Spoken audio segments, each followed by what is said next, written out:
Assalamualaikum warahmatullahi wabarakatuh. Waalaikumsalam warahmatullahi wabarakatuh. Jumpa lagi dengan saya dalam channel Pesan Bunyai tentang pentingnya bermakrifat.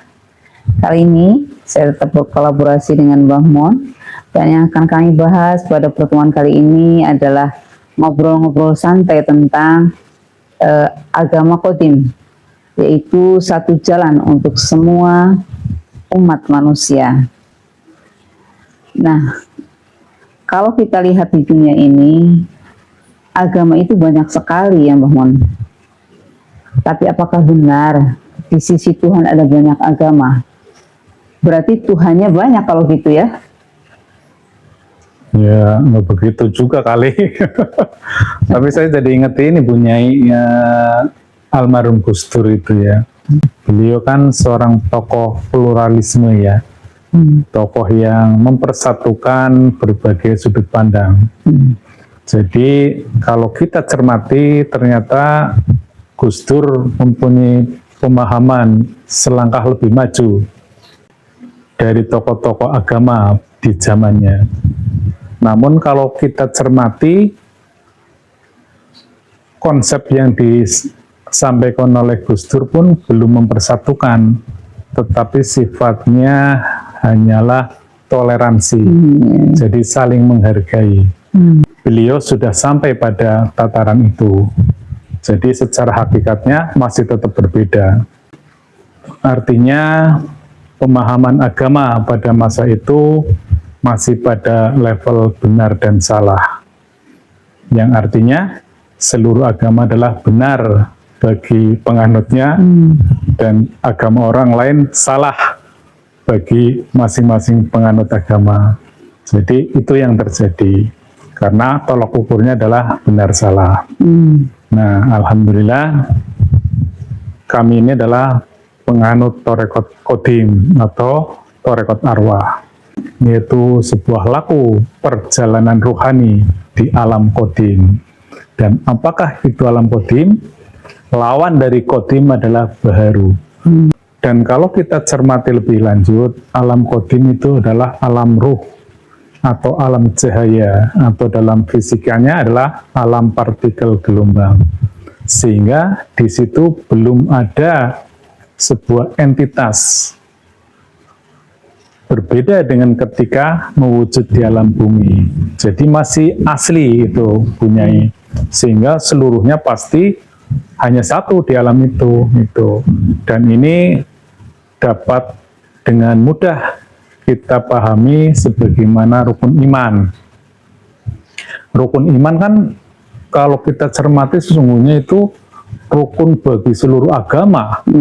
Dia adaptif dengan seluruh agama. Coba kalau kita urai satu-satu, iman kepada Allah. Masa Allahnya banyak gitu. Kemudian iman kepada malaikat. Apakah malaikat umat suatu agama tidak berlaku bagi agama yang lain? Coba ini nalar logisnya dulu. Kemudian iman kepada Rasul. Nah, seringkali itu iman kepada Rasul itu terjadi distorsi Bunyai. Bahkan banyak umat menganggap Rasul itu telah mati, padahal itu ada di alam Qadim, ada di alam ruhani. Bagaimana kalau Rasulnya itu tidak ada, ruhaninya tidak ada? Inilah yang terjadi distorsi. Awal dari distorsi agama adalah di sini. Bahwa nabi-nabi yang diturunkan di dunia ini pada hakikatnya ruhnya adalah ruh Rasul yang sama. Tetapi pemahaman ruh ini yang tidak diperoleh di masyarakat pada umumnya. Padahal kan sederhananya ruh itu adalah sebuah frekuensi tertentu, frekuensi ilahi yang sifatnya kekal, baku dan permanen, dan dia selalu mendiami setiap nabi atau seseorang yang disucikan ruhaninya, yang menyampaikan risalah-risalah kepada umat. Itulah fungsi Rasul itu. Nah, ini yang membuat jadi banyak itu karena berbeda-beda utusan saat itu, berbeda-beda nabinya saat itu ya. Iya, nabinya yang berbeda gitu ya. nabinya berbeda, zamannya berbeda, tapi ruhnya sebenarnya sama ya. Iya. Rasulnya itu sama, utusannya itu sama. Jadi Satu frekuensi yang sama. Iya, Jadi kita sering kali dibayangkan manusianya berbeda, kemudian dari sumber yang berbeda, padahal itu sumber yang sama. Makanya sesama nabi kan tidak saling menyalahkan. Iya. Misalnya Nabi Muhammad tidak menyalahkan Nabi Isa, tidak menyalahkan Nabi Musa, tidak menyalahkan Nabi Ibrahim. Tetapi umatnya di dunia ini kan berantem terus itu. Iya. Nah, itu jadi masalah. Bahkan kalau pengen tahu Bunyai, Kitabullah pun sebagai rukun iman berikutnya itu adalah kitab yang satu di alam kodimnya. iya. Karena kalamullah di alam laisa kamitslihi syai'un kan tidak diketahui. Kemudian turun di Lauh Mahfuz menjadi bentuknya ruh. Makanya kita mengenal Quran Cahaya atau Quran Qadim. Nah, itu hanya ketika yang menyampaikannya orang yang berbeda, bahasa yang berbeda, dianggapnya sebagai sesuatu yang berbeda.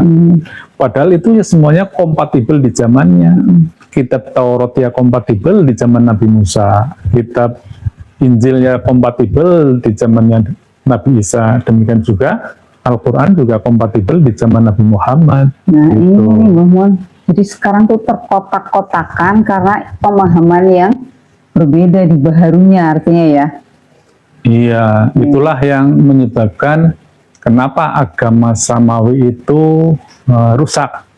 Jadi agama samawi rusak ketika kehilangan kebersambungannya. Dan itu artinya kalau tidak bersambung, agama samawi berubah menjadi agama ardi. Nah, itu pentingnya kita memahami ilmu qadim ini, Bunyai.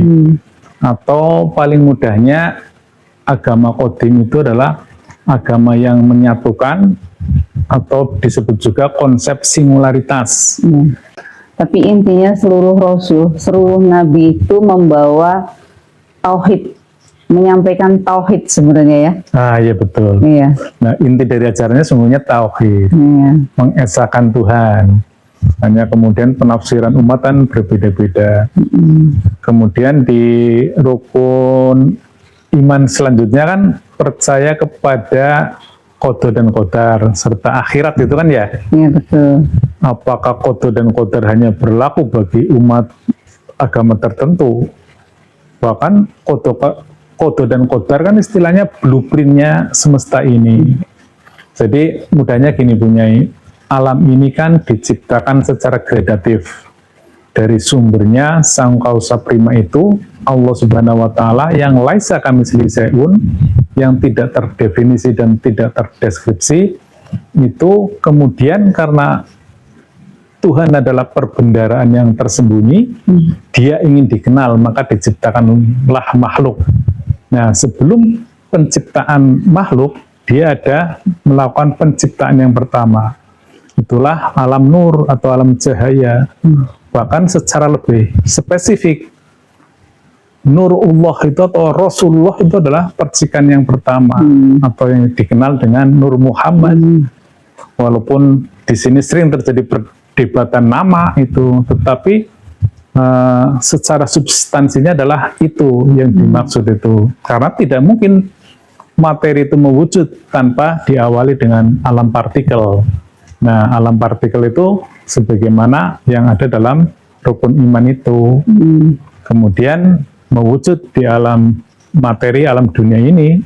Inilah materi-materi yang mengikuti hukum sunatullah, hukum kausalitas sains yang dibatasi oleh ruang, waktu, dan materi. Berbeda di alam qadim, dia tidak dibatasi ruang, waktu, dan materi. Iya. Iya, artinya memang hakikat agama qadim itu tunggal ya, tauhid ya. Jadi hanya syariat lahiriahnya saja yang berbeda-beda tadi. Karena pembawanya berbeda, nabinya berbeda. Nah, di zaman ini nih Mbah Mun sekarang, apakah zaman ini juga, kan dulu ada nabi. Yeah. Nah, zaman ini siapa setelah nabi?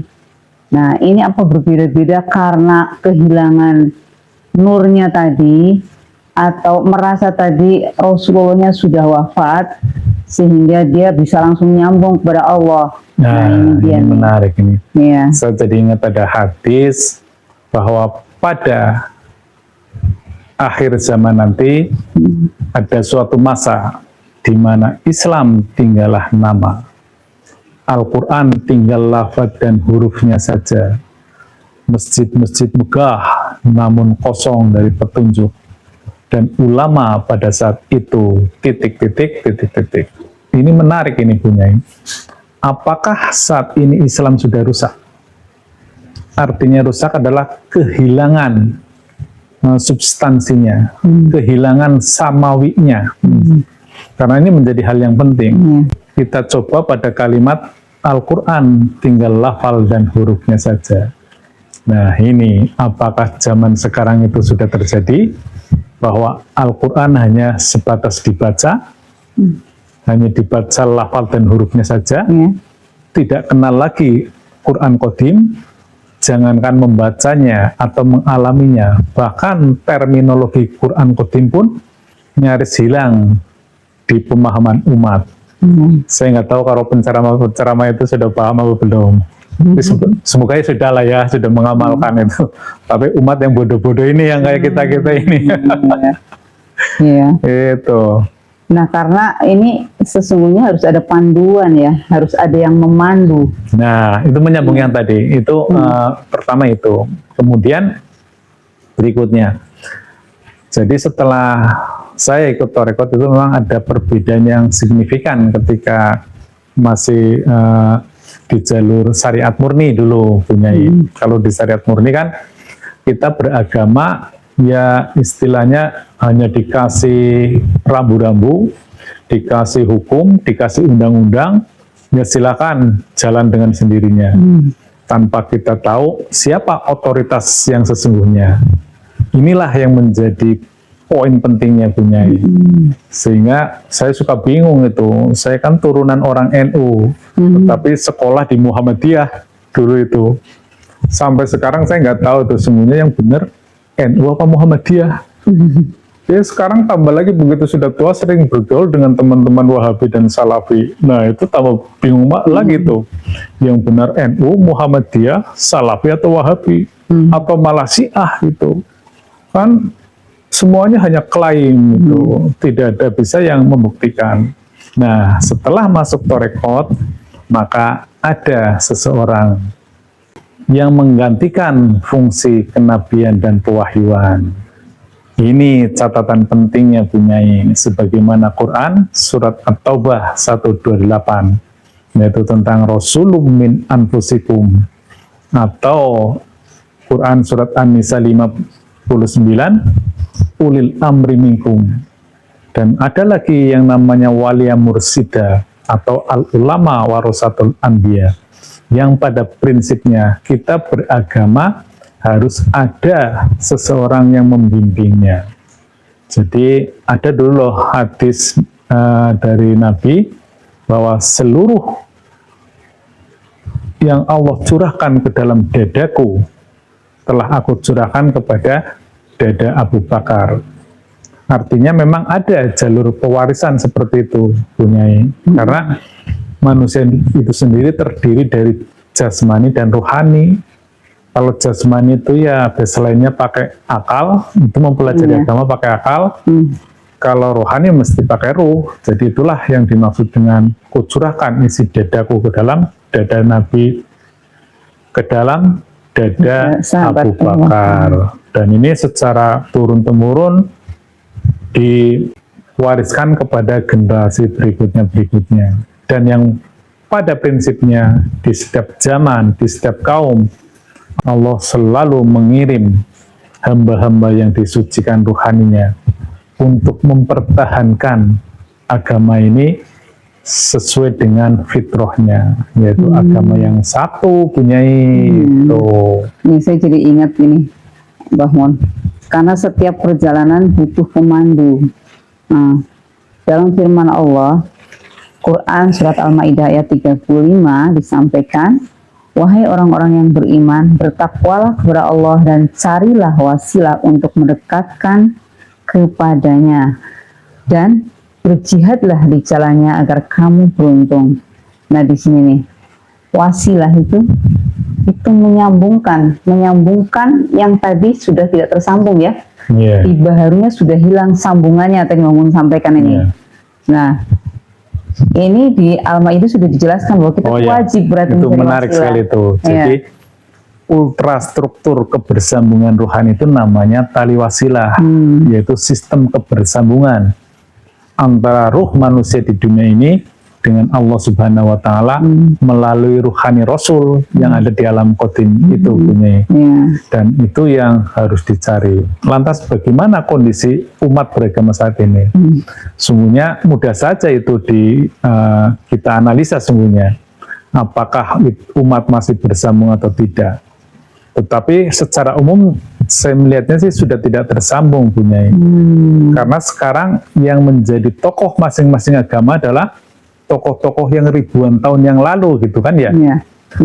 Coba ini kasih contoh yang terakhir aja. Ketika Nabi Muhammad wafat kan sudah diserahkan mandatnya itu, kewarisannya kepada Abu Bakar dan kemudian diteruskan kepada generasi selanjutnya. Namun sekarang 3 agama terbesar itu kan seluruhnya sudah mempersambungkannya langsung kepada nabi-nabinya yang terdahulu.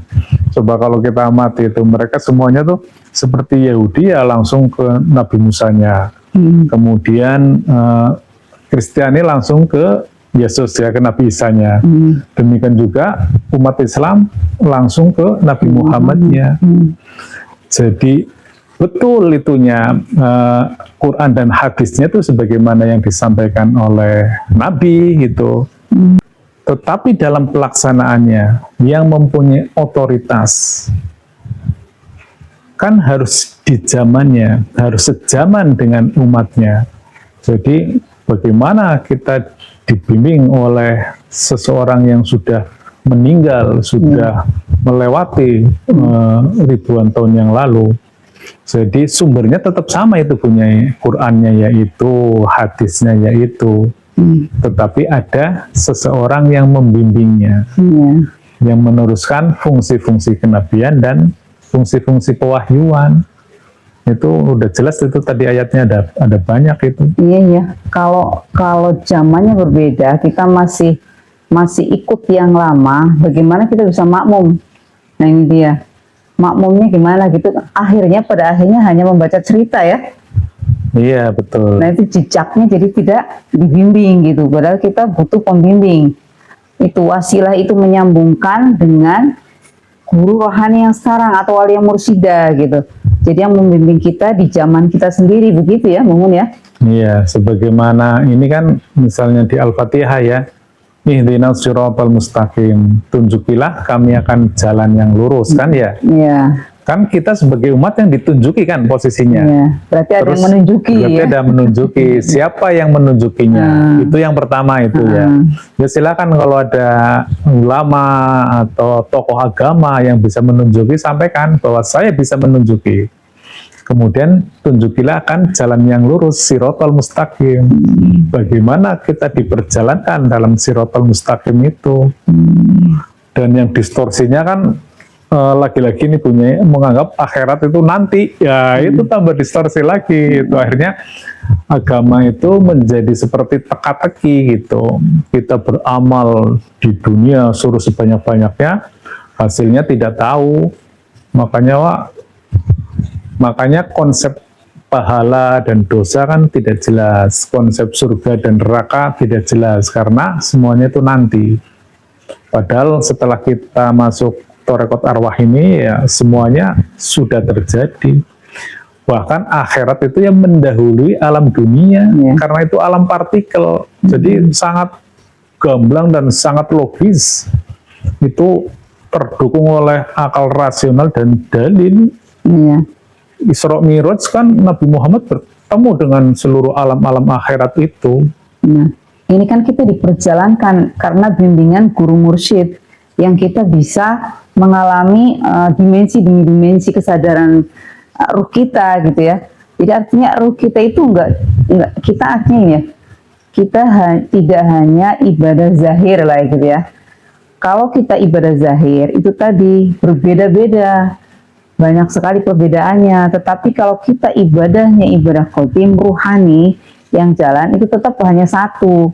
Karena ruh yang kompatibel untuk kita bagaimana tersambung dengan Allah dengan bimbingan guru mursyid melalui tali wasilah tadi, sehingga kita bisa mengalami dimensi demi dimensi yang kemudian bisa mi'raj seperti perjalanan Nabi gitu ya.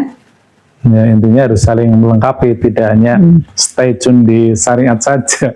Kalau syariat saja kan berarti hanya jasad kita saja, sementara yang kembalikan rohani kita. Kalau jasad kan selesai nanti di kuburan. Justru itu Mbak Mon. Jadi tidak hanya di syariat saja. Selama ini kan kita taunya di syariat saja ya. Taunya di syariat saja sehingga kosong gitu. Begitu mentok kita kebingungan sendiri gitu. Sudah sampai di level tertinggi di syariat, kita bingung kok tidak terkonfirmasi ya gitu. Jadi kita banyak ustadz selama ini, tetapi mana yang lebih menuju ke ustadz ini cerita hari ini apa, besok lagi bahasanya ustadz ini berbeda lagi, besok lagi ceritanya berbeda lagi gitu ya. Masing-masing punya pandangan dan tafsir yang berbeda-beda. Nah ini dia nih. Iya, itu namanya apa, sifat dari alam baharu itu seperti itu, perspektif dan sudut pandang. Jadi terdiferensiasi. Jadi semakin banyak ini punyai, semakin banyak organ, semakin banyak entitas, itu semakin detail dan semakin bingung umat itu nanti. Jadi turunan-turunannya itu udah makin rumit. Pertama perbedaan antar agama, kemudian di breakdown lagi terjadi perbedaan antar madhab, kemudian ada lagi perbedaan antar akidah, kemudian diturunkan lagi perbedaan antar organisasi, bahkan di organisasi lagi breakdown lagi dengan hal-hal yang sangat detail sekali. Akhirnya Tuhannya nggak ketemu gitu. Karena ini kita masih menggunakan akal dan panca indera saja. Rohani kita tidak paham, tidak terbimbing. Nah inilah satu jalan qadim, yaitu jalan yang terbimbing oleh mempersatukan seluruh agama. Itulah. Jadi harus ketemu kodimnya, ketemu salurannya. Ya silakan bersyariat sesuai dengan agama masing-masingnya, silakan. Betul. Di tarekat kami bukan itu yang menjadi area objeknya itu, tetapi yang menjadi penting adalah beragama kita itu nyambung nggak dengan Tuhan. Concern kita di sini, kami nggak ngurusin syariatnya, silakan saja. Baharunya boleh beraneka ragam ya, bermacam-macam syariatnya, silakan saja. Tetapi bahwa Tuhan kita adalah Tuhan yang satu, agama yang satu, kemudian Rasul yang satu, kitab yang satu, malaikat yang satu ya. Qadar dan qadar juga sama. Artinya tetap rukun iman itu ya, kita kembali rukun iman itu di qadim. Jadi ketika kita mengimplementasikan rukun iman kita, maka kita akan menjadi benar dan tersambung. Salah satunya harus tersambung. Bukan benar salah ya, mutlak ya, betul ya. Gitu. Kalau benar salah itu ada di dunia. Baharu ya, masih benar salah ya. Seluruh agama benar menurut penganutnya. Masing-masing merasa benar jadinya ya. Tapi kalau mutlak tidak mungkin disalahkan. Betul. Coba rukun iman, kalau nggak mutlak kan nggak bisa dibantahkan itu rukun iman itu. Dan rukun iman tidak mungkin dicapai dari dunia, karena itu dimensi yang berbeda. Saya kira cukup punya, kita lanjut lain kali. Iya, saya kira ini sudah sangat jelas ya. Allah tidak langsung berbicara kepada umat ya, dan Nabi adalah wasilah zaman itu. Kemudian setelah Nabi tidak ada, maka diwariskan melalui ulama warasatul anbiya, atau disebut guru rohani, wali yang mursida ya, yang dapat membimbing umat untuk bagaimana kita bisa tersambung dan menjalani mi'raj atau dimensi demi dimensi yang bisa kita lakukan dengan bimbingan guru rohani. Dan artinya kita semua itu wajib mencari guru pembimbing atau wali yang mursida di zaman ini, kan gitu ya, zaman kita sendiri. Jadi kita bisa mengikuti begitu ya. Saya kira itu yang bisa kami sampaikan pada pertemuan kali ini. Mohon maaf jika banyak hal yang kurang berkenan. Akhir kata, ilahi anta maksudi wa ridhoka matlubi. Wassalamualaikum warahmatullahi wabarakatuh.